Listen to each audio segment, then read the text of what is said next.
If you're a mama who had a traumatic first birth and you're pregnant with your second, I wanted to make this video for you because I truly believe that it's possible for you to have a positive birth experience this time around.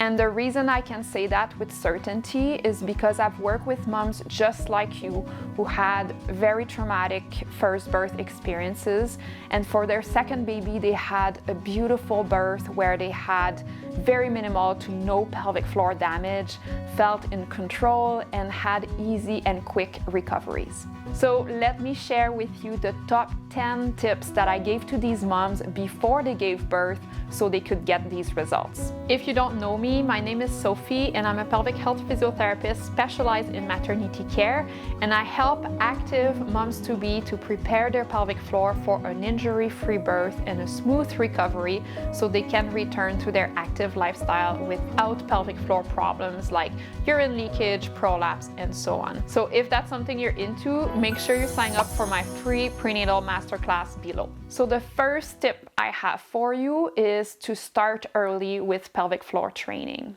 So the first thing I do with the mamas I work with, regardless if they are a first-time mom or a second-time mom or even a third-time mom, is to identify pelvic floor tightness in early pregnancy so we can address this issue right away and make sure that the pelvic floor muscles are in the best possible shape to give birth in a smooth way. I've got a playlist on pelvic floor tightness that I will link in the description below if you want to start looking into that and see if that might be your case. But honestly, there's so many moms-to-be who do not know they have a tight pelvic floor and get into the birth room hoping they will have this natural birth and end up with traumatic birth experiences, sometimes using forceps, vacuum, episiotomy, or even sometimes needing an emergency C-section because their baby simply cannot go through their tight pelvic floor muscles. And I always find it super unfortunate when that happens because it's something we can prevent with early pelvic floor prevention work during pregnancy.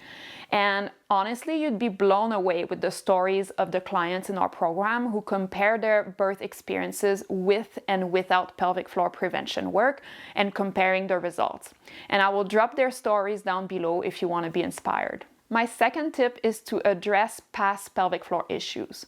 So if you still experience pelvic floor problems from your first birth and you have not addressed them yet, I would highly recommend to do so as early as possible in this pregnancy, just so they don't get worse over the course of the pregnancy and then postpartum. This way we can make sure that your pelvic floor is in the most optimal shape prior to giving birth again and possibly making more damage, which of course is our goal, to not make more damage. But you know what I mean? If we're just kind of piling up pelvic floor issues on top of other pelvic floor issues, then we can expect a harder recovery, if that makes sense. Tip number 3 is getting pelvic health specific birth education.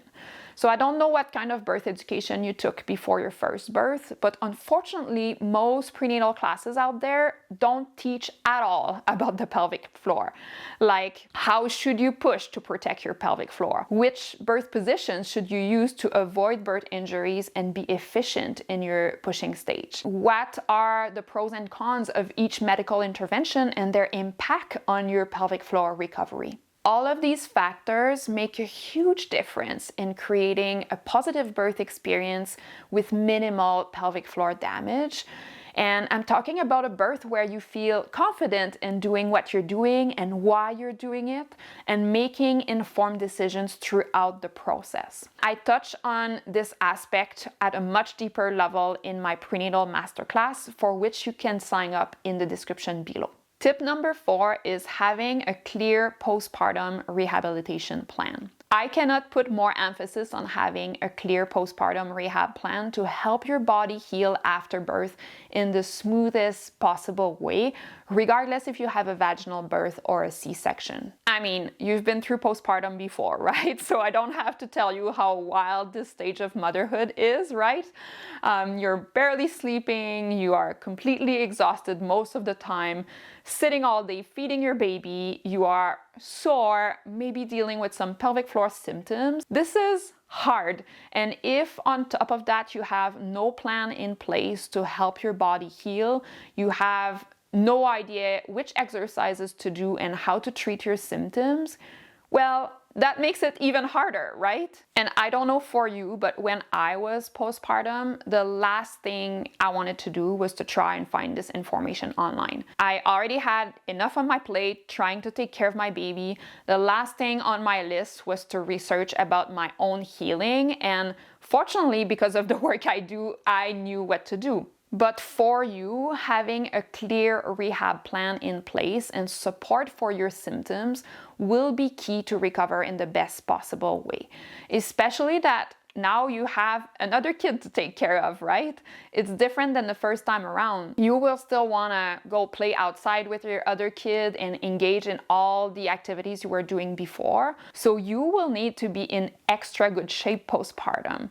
And that all goes with having the right support in place. And in my masterclass, you will learn how to achieve just that. Tip number 5 is work with a professional.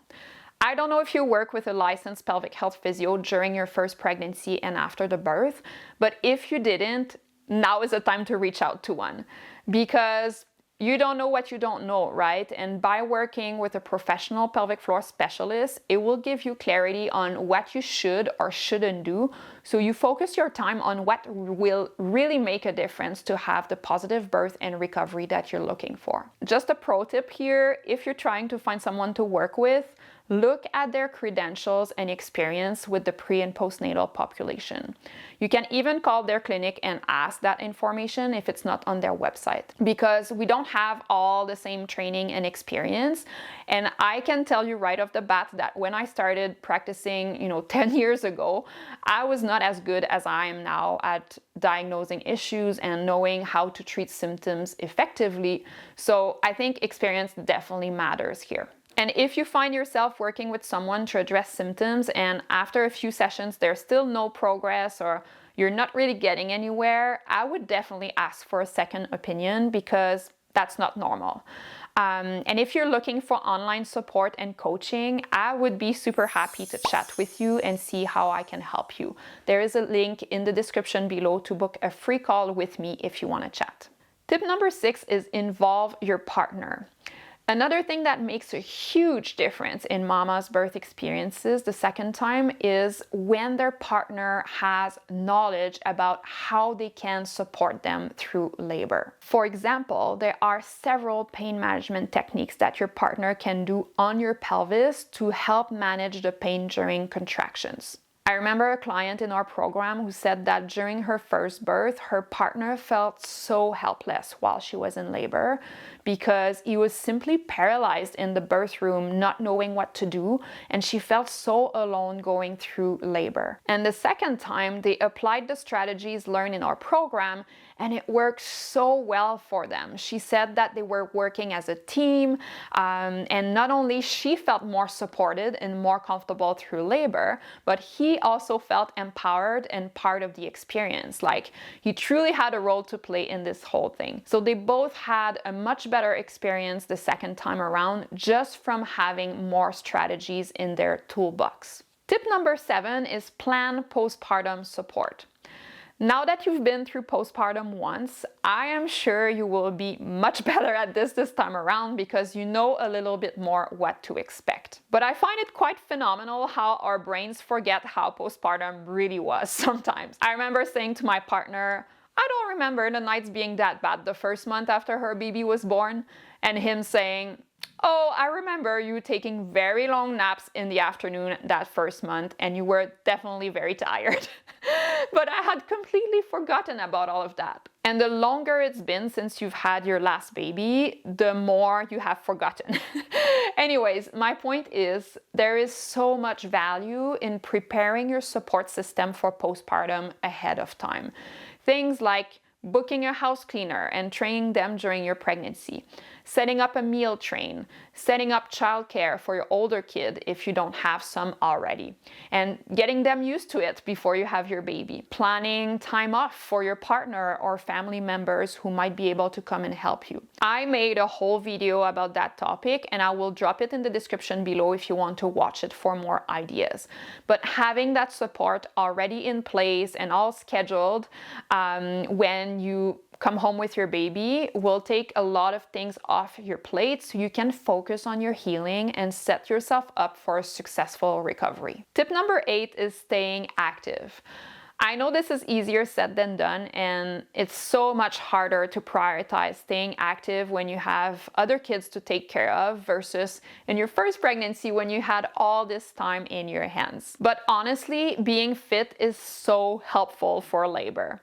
Giving birth is such a marathon, right? And you will need strong legs to hold positions for a long time, change positions, get into weird positions, etc. And the only way to make sure you can do this is by staying active during pregnancy. And more importantly, addressing symptoms that may get in the way of staying active as soon as you can.